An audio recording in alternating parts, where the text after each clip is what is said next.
মাঝখানে হযরত জিবরিল এইবারে ডানা মেলে দাঁড়িয়ে আমার রাসূলকে সালাম দিলেন। ও রহমতের নবী, ও দয়ার নবীটা খবর আপনার বলে দিয়ে শুনিলেন, আমি আল্লাহর তরফ থেকে শুনিলেন।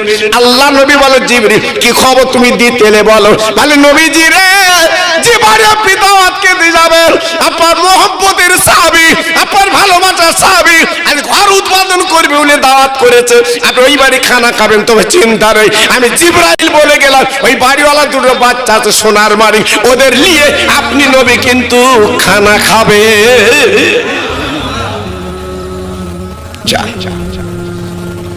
নবী আমার এসে সালাম দিলেন, আসসালামু আলাইকুম ইয়া হালাল বায়াত, আসসালামু আলাইকুম হালাল বায়াত। ও সাহাবী, আমি রাসূল এসেছি। সঙ্গে সঙ্গে ছুটে এসে বিশ্ব নবীর পাঁজা করে বুকের মধ্যে নিলেন। জোরে বলুন। নবী